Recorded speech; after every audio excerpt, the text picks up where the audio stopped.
ಎಲ್ರಿಗೂ ನಮಸ್ಕಾರ ಪ್ರಿಯ ವೀಕ್ಷಕರೇ, ನನ್ನ ಗುರು ಪರಂಪರೆ ಯೂಟ್ಯೂಬ್ ಚಾನಲ್ಗೆ ಸ್ವಾಗತ ಅಂತ ಹೇಳ್ತಾ ಇವತ್ತೊಂದು ಸಣ್ಣ ಪರಿಹಾರವನ್ನು ತಂದಿದ್ದೀವಿ.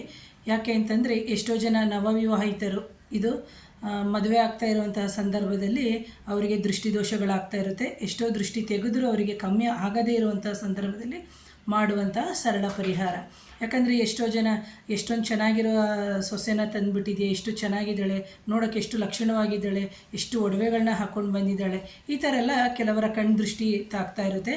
ಅಂತಹ ಸಂದರ್ಭದಲ್ಲಿ ನೀವೇನು ಮಾಡಬೇಕು, ಅದು ತಾಯಿಯಾದರೂ ಆಗಿರ್ಬೋದು, ಅತ್ತೆ ಆಗಿರ್ಬೋದು, ಅಥವಾ ಅವಳ ಗಂಡನೇ ಆಗಿರ್ಬೋದು, ಆ ಹೆಣ್ಣಿಗೆ ಮಾಡುವಂತಹ ಒಂದು ಸರಳ ಪರಿಹಾರ. ಯಾಕಂದರೆ ಒಂಥರ ತಲೆ ಸಿಡಿತಾ ಇದೆ, ಮೈ ಎದ್ದೇಳೋಕ್ಕಾಗ್ತಾ ಇಲ್ಲ, ಒಂಥರ ಸುಸ್ತಾಗ್ತಾ ಇದೆ, ಒಂಥರ ಅನ್ಈಸಿನೆಸ್, ಒಂಥರ ಏನೋ ಹೇಳ್ಕೊಳ್ಳೋಕ್ಕೆ ಆಗದೇ ಇರುವಂತಹ ಒಂದು ಪ್ರಕ್ರಿಯೆ ನವವಿವಾಹಿತ ಹೆಣ್ಮಕ್ಳಲ್ಲಿ ಕಾಣುತ್ತೆ.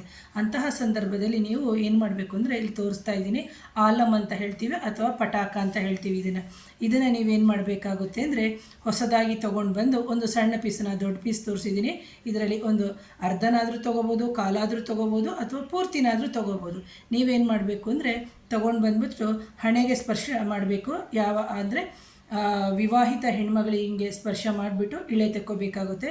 ಇಳೆ ತೆಗೆದ್ಬಿಟ್ಟು ಯಾರ ದೃಷ್ಟಿ ಆಗಿದೆ ಆ ದೃಷ್ಟಿ ಇದರ ಮುಖಾಂತರ ಹೋಗಲಿ ಅಂತ ಹೇಳಿಬಿಟ್ಟು ನೀವೇನು ಮಾಡಬೇಕಾಗುತ್ತೆ ಅಂತಂದರೆ, ಮನೆಯ ಹೊರಗಡೆ ಒಂದು ಸಣ್ಣದಾಗಿ, ಇವತ್ತಿನ ದಿನ ಮನೆಯ ಹೊರಗಡೆ ಎಷ್ಟೋ ಜನ ಬೆಂಕಿ ಹಾಕೋದೇ ಇಲ್ಲ.